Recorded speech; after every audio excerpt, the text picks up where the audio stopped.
Now, could you tell us the difference between African advancement and African women empowerment and the role, what is the role of African women in all of this? I believe you cannot differentiate the two. We all know the famous saying, a society cannot rise higher than its women. So I think that holds for society globally. And it's probably the very reason that many societies aren't advanced, by holistic measures, because when we look at Western societies, we consider them advanced when it comes to technologies, but ultimately they also lack balance because the women are, to this very day, women are not considered equal members of society. 95% of the world's assets are held by 50% of the male population, and 5% of the world's assets are held by females, which make up to half of the world's population. So I feel we have an issue, a global issue when it comes to the woman. And in Africa, the society cannot rise higher than its women. I believe that holds for women globally, but definitely in Africa, we have that case. And since the onset of the pandemic, I really looked into issues such as gender-based violence and rape. I was not aware of how widespread it was in Africa, but really looked at the statistics country by country. And in order to dissect the root causes, why can't we advance as society? Okay, we already understand a society cannot rise higher than its women. So if the woman is oppressed physically, sexually, mentally, emotionally, and so forth, then if that is the root cause, we need to analyze it. And it's still a taboo because the rape, beyond the physical rape, beyond the sexual rape, there is such a thing as social rape, social stigma for victims, survivors, whatever you want to call them, to come forward and justice being served. In South Africa, every 28 seconds, a woman is being raped. In Sierra Leone, the president declared a state of emergency due to rape after a 5-year-old girl was raped to death by her uncle or cousin, a family member. So we need to look at the root causes. I mean, the causes that were addressed here are very important. Obviously, we need to decolonize the mind. That goes without saying. And I feel we can all play a part in this by becoming immaculate with our language, like deleting things such as white supremacy from our own vocabulary. I personally don't subscribe to it. I don't believe it is true because there's nothing supreme in oppression. It's the lowliest form of expression, in fact. And I feel whenever we use words, we imprint this formless fabric of the universe and we validate its existence. There is no such thing as white supremacy.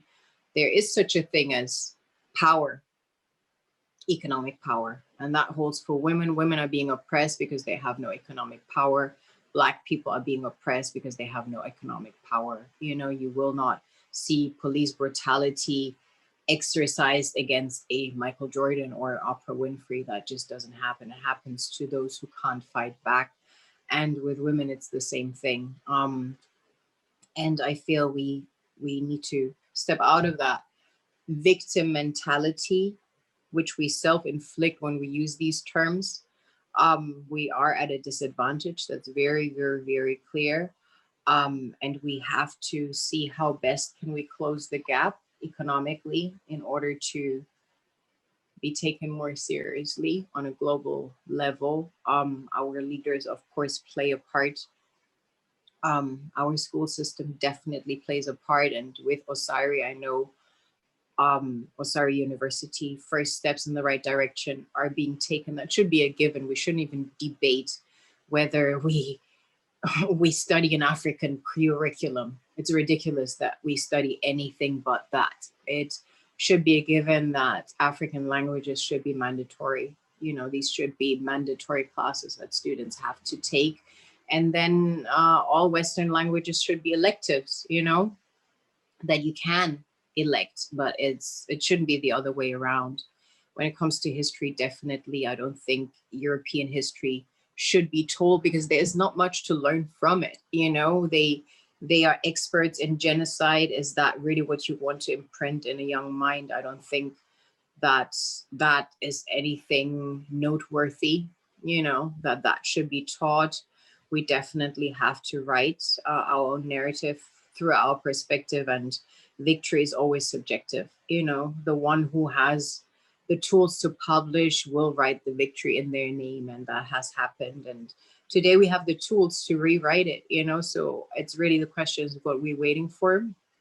I feel Osiri is a great step in the right direction, to rewrite this narrative, to introduce courses that approach everything through an African lens, teach science through an African perspective, because they're all rooted in African wisdom technologies. We, with the sciences, we acknowledge the African goddesses. With mathematics, we acknowledge the goddess Ma'at. With astronomy, we acknowledge the primordial female goddess, the female principle of Aset, astronomy, astrology, Aset, in the words we use, and so on. We just often don't know what's the root of all of this. So I believe science has its root in Africa, some in India, but at the time there was a intense knowledge exchange between ancient India, ancient Africa. It was paid for in gold. When we go to the temples of Kerala, we find Mansa Musa's gold in there, because the knowledge was paid for in gold. So the awareness for that ought to be there, and then that should be written into curriculums. And then, of course, we need to elevate, I wouldn't say elevate the woman, but create equal opportunity, with a woman. It goes without saying that a woman receives the same pay. It also goes without saying that she is able to express her inner skill set, which is nurturing, which is giving, and doesn't have to emulate male qualities. That to me is creating an equal playing field. Yeah, because that was initially your question. How can we separate the two? So I believe we cannot separate the two. We have to understand it's one and the same. Society will not advance, and I feel a patriarchic society is not an advanced society. It's a society of overgrown fetuses that actually shouldn't have left the breast, that have left the breast of their mothers too early. I feel societies that we presently live in, dictated by men, men mansplaining how things should be done, how we should live, what we should do, what we should not do.